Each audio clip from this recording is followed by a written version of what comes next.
Welcome to my channel zoology with Neha Gupta. आज की हमारी टॉपिक है सेल। आप सेल के बारे में शॉर्ट वीडियो देखे होंगे, आज हम इसे डिटेलिंग में पढ़ेंगे। तो जैसा कि आप जानते हैं सेल को हम बोलते हैं कोशिका। ठीक है, सेल ही सबसे स्ट्रक्चरल और फंक्शनल यूनिट होता है, चाहे वो प्लांट सेल हो चाहे वो एनिमल में हो। सेल ही क्या होते हैं, इंपॉर्टेंट होते हैं, ये स्ट्रक्चरल और फंक्शनल यूनिट होते हैं। ढेर सारे सेल मतलब एक से ज़्यादा सेल मिलकर क्या बनाते हैं, टिश्यू जिसको हम कहते हैं ऊतक। और टिश्यू ढेर सारे मिलकर क्या बनाते हैं, ऑर्गन जिसको कहते हैं अंग। और ढेर सारे ऑर्गन मिलकर क्या बना रहे हैं, बॉडी का फॉर्मेशन कर रहे हैं जिसको शरीर। तो जैसे हमारे बॉडी में एक्सटर्नल ऑर्गन और इंटरनल ऑर्गन कुछ होते हैं ना, तो सारी इंटरनल एक्सटर्नल ऑर्गन मिलकर क्या कर रहे हैं, हमारी बॉडी का फॉर्मेशन कर रहे हैं। एक्सटर्नल ऑर्गन मीन्स जैसे नोज़ है, आई है, लिप है, टीथ है। उसी तरीके से इंटरनल में से किडनी है, लीवर है, हार्ट है, लंग्स है। तो ये इंटरनल और एक्सटर्नल जो ऑर्गन्स हैं मिलकर हमारी बॉडी का फॉर्मेशन करते हैं। इसी तरीके से थोड़ा सा और नॉलेज के लिए अगर आप पढ़ना चाहें तो अगर किसी भी केमिस्ट्री में देखिए एटम होता है सबसे फंडामेंटल और स्ट्रक्चरल यूनिट। जिस तरीके से इसमें सेल का दिखा गया है उसी तरह से एटम्स होते हैं। एटम्स को हिंदी में बोलते हैं परमाणु। एक एटम्स मिलकर क्या बना रहे हैं, मॉलिक्यूल्स जिसे बोलते हैं अणु। और मॉलिक्यूल से क्या बन रहे हैं, एलिमेंट्स। एलिमेंट्स को बोलते हैं तत्व। एलिमेंट से कंपाउंड बन रहे हैं जिसे कहते हैं यौगिक। और कंपाउंड से मिक्सचर, मिक्सचर से सॉल्यूशन।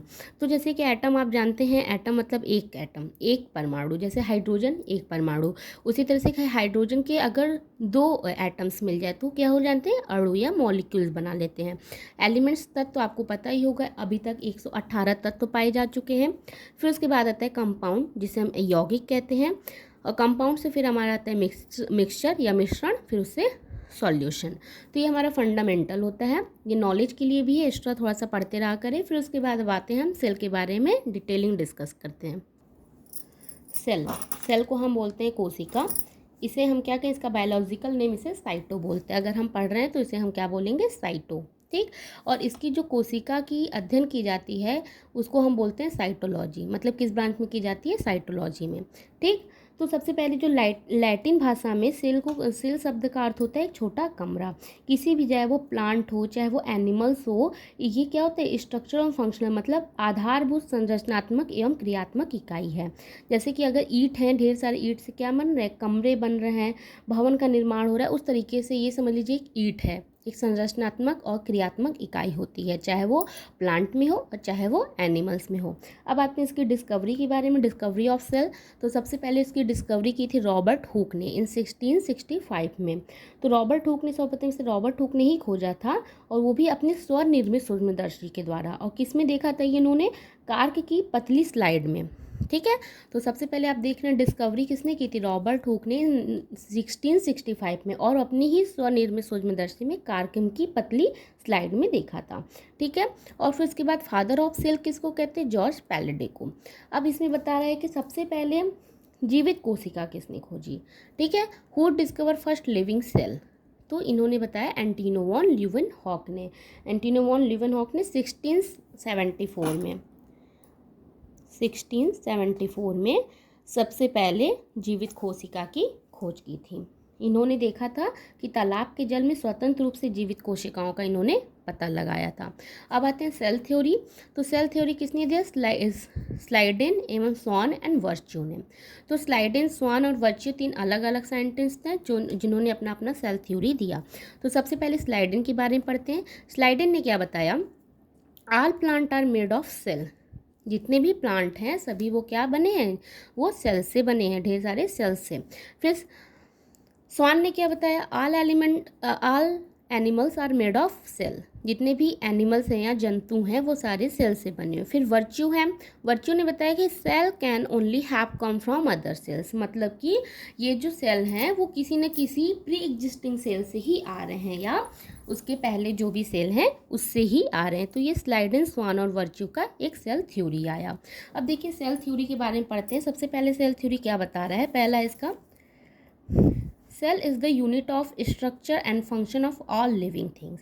जैसा कि आपको पहले ही बताएं कि सेल क्या है, एक संरचनात्मक एवं क्रियात्मक इकाई है किसी भी लिविंग थिंग्स में। जैसे कि प्लांट है या एनिमल्स, ये सारे लिविंग थिंग्स में ही आते हैं। तो इसके क्या है, ये स्ट्रक्चरल और फंक्शनल यूनिट हैं। Next the cell carries on the process that are characteristic of all living things. The cell carries on the process that are characteristic of all living things. सारे लिविंग थिंग्स का ये characteristic होता है कि वो cell को carry करते हैं, मतलब एक प्रोसेस में लाते हैं. Cell arises only from other cells. Cell जो होते हैं वो प्री एग्जिस्टिंग सेल से ही आते हैं. आपको इतना तो पता ही होगा. ठीक है. अब इसी तरह से जो number of cell of living organism क्या होता है, तो मतलब कि जीवों में कोशिकाओं की संख्या, एक होता है यूनिसेलुलर, एक होता है मल्टी सेलुलर या बहुकोशिकी जिसको कहते हैं. तो यूनिसेलुलर को एक कोशिकी कहते हैं. जैसे कि आप देख रहे हैं यूनिसेलुलर मतलब इसके एक ही सेल एक पूरी जीव की तरह बिहेव करते हैं. मतलब इसमें ये बता रहे हैं जैसे अमीबा है, क्लैमेडोमोनास है, पैरामीशियम है, तो सभी जीव जो होगी तो कोशिकाओं की बनी होती है, तो आपको पता है. और एक कोशिका है स्वयं में ही संपूर्ण जीव हो तो उसे हम क्या कहते हैं, यूनिसेलुलर. और बहुकोशिकी या मल्टी सेलुलर किसे कहते हैं, जो एक से कई सारे सेल से मिलके बने होते हैं, वो हमारे कहते हैं मल्टी सेलुलर. मल्टी सेलुलर में आपका आ जाता है प्लांट, आ जाता है एनिमल्स, आ जाता है. जैसे कि इसमें आप देख रहे हैं अमीबा, इसमें प्लांट, एनिमल, फंजाई, ये सारे इसमें आएंगे मल्टी सेलुलर में. ठीक है. यूनिसेलुलर मतलब जो एक कोशिका से ही बने हो और एक कोशिका ही संपूर्ण जीव की तरह बिहेव करती है, वो हमारी होती है यूनिसेलुलर. और मल्टी सेलुलर में आ जाता है हमारा मतलब एक से ज़्यादा बहुकोशिकीय जीव, एक अनेक कोशिकाएं मिलकर जो मतलब एक अंग का निर्माण करती है या एक शरीर का निर्माण करती है, उसे हम बोलते हैं मल्टीसेलुलर, जैसे प्लांट और एनिमल. ठीक है. अब इसमें बताया कि रुडोल्फ वर्च्यू 1855 में एक्सप्लेन किया that new cell develop from pre existing cell. ठीक है. रुडोल्फ वर्च्यू, जैसा कि आपको बताया गया है कि इसमें सेल थ्योरी में स्लाइडेन, स्वान और वर्च्यू का ही है. तो रुडोल्फ वर्च्यू में 1855 में एक्सप्लेन किया था कि जो न्यू सेल जो होते हैं वो डेवलप होते हैं प्री एग्जिस्टिंग सेल से ही, जिसे मतलब सेल डिवीजन के द्वारा ही प्री एग्जिस्टिंग सेल से ये डेवलप होते हैं. तो सेल डिवीजन आगे आपको बताया जाएगा. सेल डिवीजन को नहीं बताया, ओमनिस सेलुला ई सेलुला, ये बहुत ज़्यादा इंपॉर्टेंट है. हर कंपटीशन लेवल के एग्जाम पे आता है कि ओमनिस सेलुला ई सेलुला किसने बताया, तो मतलब रुडोल्फ वर्च्यू ने ही सेल डिवीजन को बताया था. इन्होंने ये एक्सप्लेन किया कि जो न्यू सेल बन रहे हैं वो प्री एग्जिस्टिंग मतलब पहले से ही एग्जिस्ट करते हुए सेल से बन रहे बाय द सेल डिवीजन, कोशिका विभाजन के द्वारा. इसे ही उन्होंने बताया ओमनी सेलुला ई सेलुला. अब आपको यूनिसेलुलर और मल्टी सेलुलर भी पता है. अब आते हैं स्मॉलेस्ट सेल, लार्जेस्ट सेल. और मतलब अब या तो ह्यूमन बॉडी में स्मॉलेस्ट लार्जेस्ट होंगे या तो पूरे में. तो स्मॉलेस्ट सेल किस में है, माइकोप्लाज्मा. ठीक है. पूरे जगत में जो माइकोप्लाज्मा है वो स्मॉलेस्ट सेल आते हैं. फिर लार्जेस्ट सेल क्या है, एक सेल ऑफ ऑस्ट्रिच, शुतुरमुर्ग का जो अंडा होता है सबसे बड़ा लार्जेस्ट सेल है. Smallest cell in man. ठीक है. मतलब ह्यूमंस की बात हो रही है कि ह्यूमंस में स्मॉलेस्ट और लार्जेस्ट कौन कौन है. तो स्मॉलेस्ट सेल इन मैन में जो स्पर्म होता है वो हमारा सबसे स्मॉलेस्ट सेल होता है. और लार्जेस्ट सेल इन वुमेन, ये जो ह्यूमन में आता है वो वुमेन में होता है. लार्जेस्ट सेल वो आता है हमारा ओवम. ठीक है. अब आते हैं लॉन्गेस्ट सेल, सबसे लॉन्गेस्ट सेल मतलब लंबा, ये होता है हमारा न्यूरॉन, जो कि हम नर्व सेल भी से कहते हैं. अब आते हैं नर्व सेल. जो न्यूरॉन होते हैं वो विभाजन रहित होते हैं, मतलब इसमें सेल डिवीजन नहीं होता है. जबकि सबसे ज़्यादा सेल डिवीजन या सबसे तेज़ी से विभाजित होने वाले कौन से होते हैं, वो हम आते होते हैं लीवर. ठीक है. जो विभाजन रहित मतलब जो जिसमें सेल डिवीज़न नहीं पाया जाता है वो होते हैं न्यूरॉन, या जिसको हम नर्व सेल भी कहते हैं.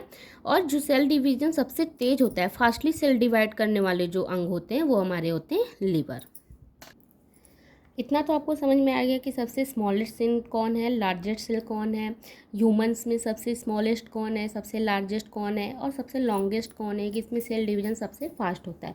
तो अब पढ़ते हैं हमारे सेल थ्योरी. सेल थ्योरी आपको सबसे पहले बता दिया कि सभी जीव एक या एक से अधिक कोशिकाओं से बने होते हैं.